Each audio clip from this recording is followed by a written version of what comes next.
Hi friends, welcome back to my channel. Friends, ఈరోజు మన recipe వచ్చేసి రంజాన్ స్పెషల్ గంజి. దీనిని ఆష్ అని కూడా అంటారు. దీనిలో చాలా పోషకాలు ఉంటాయి, ఆరోగ్యానికి కూడా చాలా మంచిది. ఈ రంజాన్ మాసంలో ముస్లిం సోదరులంతా నెల రోజులు ఉపవాసాలు ఉంటారు.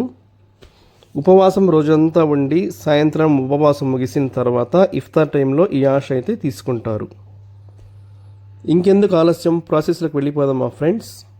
ఒక గిన్నె తీసుకొని దానిలోకి 1/2 కప్ బియ్యం వేసుకొని బాగా క్లీన్ చేసుకోవాలి. ఈ క్లీన్ చేసుకున్న బియ్యాన్ని ఒక క్లాత్ మీద మనం ఆరబెట్టుకోవాలి.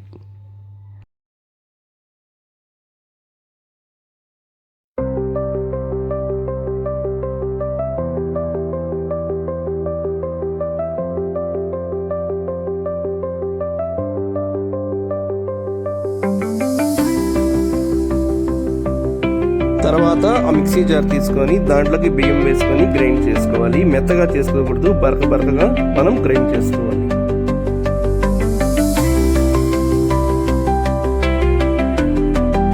తరువాత దీంట్లో కావాల్సిన ఇంగ్రీడియంట్స్ బియ్యం రవ్వ, అలాగే నానబెట్టిన పెసరపప్పు, ఆనియన్స్, టమాటోస్, గ్రీన్ చిల్లీస్, పుదీనా, కొత్తిమీర, అల్లం వెల్లుల్లి పేస్టు, చెక్క, మొగ్గ, యాలకులు. తరువాత ఒక గిన్నె తీసుకొని 2 టేబుల్ స్పూన్ ఆయిల్ వేసుకోవాలి. ఆయిల్ హీట్ ఎక్కిన తర్వాత దాంట్లోకి చెక్క, మొగ్గ, యాలకులు వేసుకోవాలి.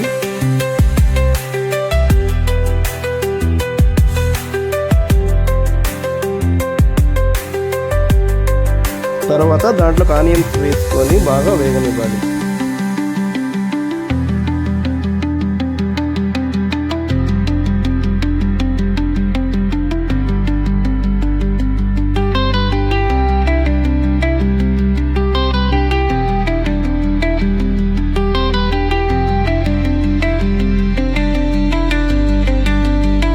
తరువాత అల్లం వెల్లుల్లి పేస్ట్ వేసుకొని మిక్స్ చేసుకోవాలి.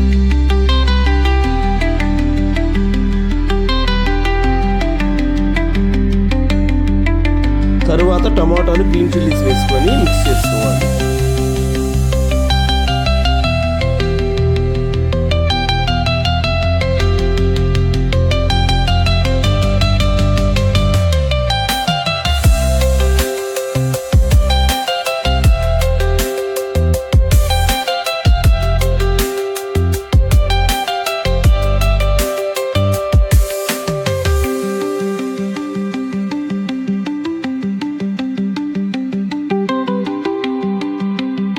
తరువాత పుదీనా, కొత్తిమీర వేసుకొని కలుపుకోవాలి.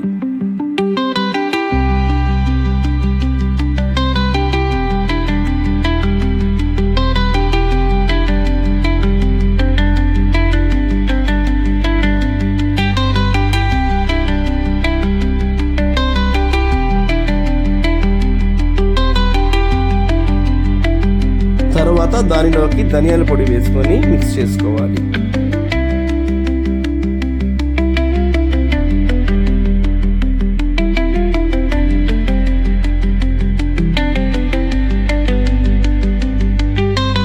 తరువాత నానబెట్టిన పెసరపప్పును వేసుకొని మిక్స్ చేసుకోవాలి.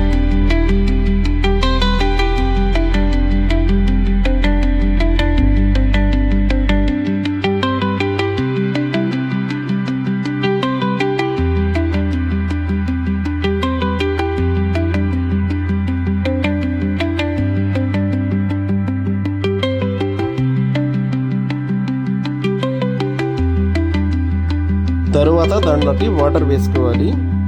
1 కప్పు బియ్యానికి 3 లీటర్ల వాటర్ అయితే పట్టింది. సరిపడినంత ఉప్పు వేసుకొని బాగా కలుపుకోవాలి.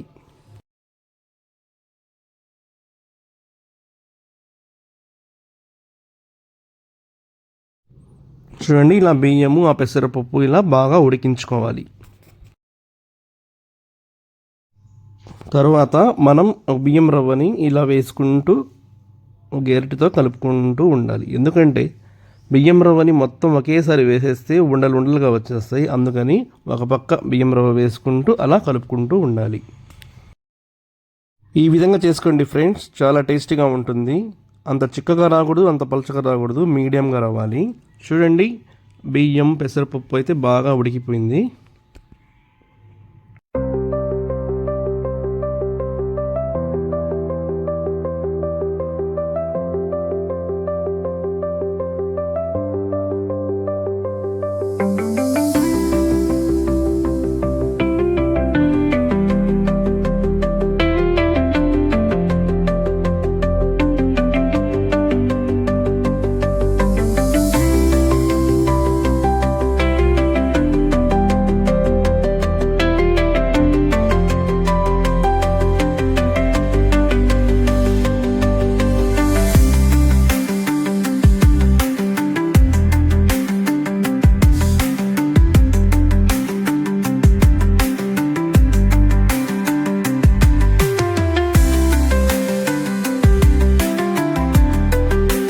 అంతే ఫ్రెండ్స్, ఆష్ అయితే రెడీ అయిపోయింది. ఈ వీడియో మీకు నచ్చినట్లయితే లైక్ చేసి సబ్స్క్రైబ్ చేయండి ఫ్రెండ్స్. Thank you.